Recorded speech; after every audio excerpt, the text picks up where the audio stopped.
নমস্কার বন্ধুরা, আমার ইউটিউব চ্যানেল লক্ষ্মীছানাতে আপনাদের সবাইকে স্বাগত।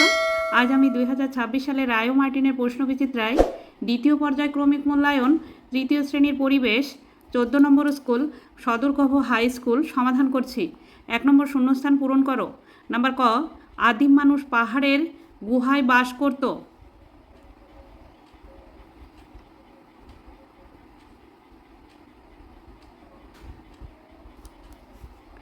নাম্বার খ, খেলোয়াড়দের পোশাককে জার্সি বলা হয়।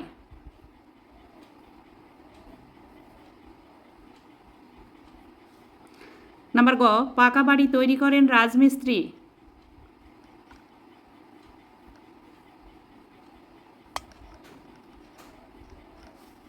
নাম্বার ঘ, ছুতররা কাঠের কাজ করেন।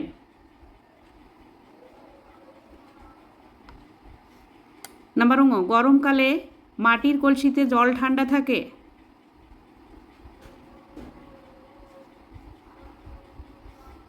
নাম্বার চ, একটি উভচর প্রাণী হলো ব্যাঙ।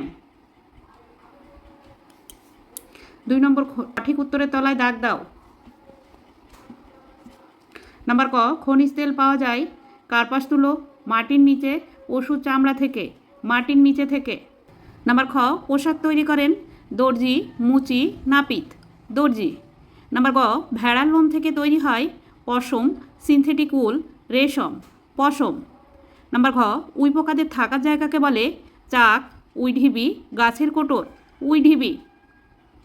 নাম্বার ঙ, কাঁচা বাড়ি তৈরি হয় মাটি, ইট, রড দিয়ে, মাটি দিয়ে। নাম্বার চ, কলকাতা পুলিশের পোশাকের রং খাকি, সাদা, কালো। সাদা। 3 নম্বর এক কথায় উত্তর দাও। নাম্বার ক, বেহারা কাদের বলা হয়? যারা পালকি বয়ে নিয়ে যায়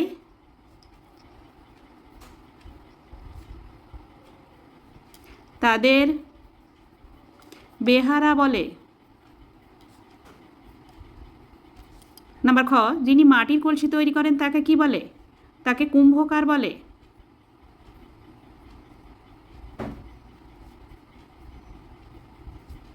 নাম্বার গ, পশ্চিমবঙ্গের রাজধানীর নাম কি? পশ্চিমবঙ্গের রাজধানীর নাম কলকাতা। নাম্বার ঘ, আবোল তাবোল কার লেখা? আবোল তাবোল? আবোল তাবোল সুকুমার রায়ের লেখা।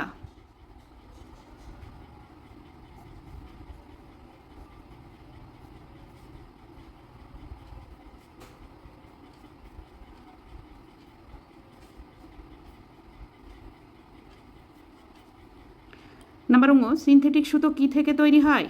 সিনথেটিক সুতো খনিজ তেল থেকে তৈরি হয়।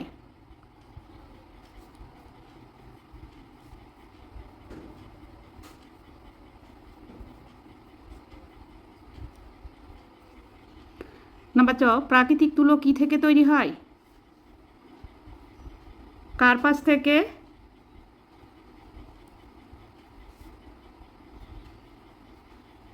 তৈরি হয়।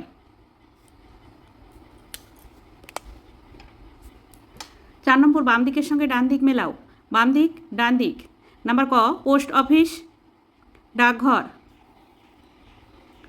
নাম্বার খ, অ্যাপ্রন, ডাক্তার। নাম্বার গ, রাজমিস্ত্রি, ওলন্দরি।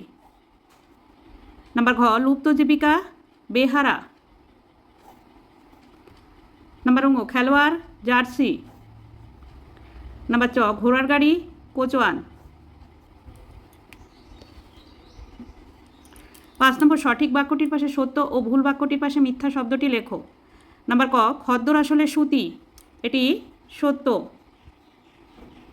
নাম্বার খ, ম্যাপ হলো একটি ইংরেজি শব্দ, এটিও সত্য। নাম্বার গ, সিনথেটিক উলকে বলে ক্যাশমেলন, এটিও সত্য।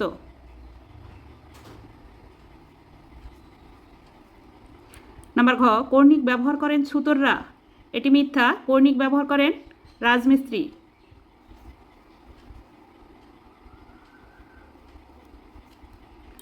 নাম্বার ঙ, পাট হলো গাছের শিকড়, এটিও মিথ্যা, পাট হলো গাছের আঁশ। নাম্বার চ, পিঁপড়েরা দলবদ্ধভাবে থাকে, এটি সত্য। বন্ধুরা আজ এখানেই শেষ করছি। ভিডিওটি ভালো লাগলে লাইক কমেন্ট ও শেয়ার করবেন এবং চ্যানেলটি সাবস্ক্রাইব করবেন।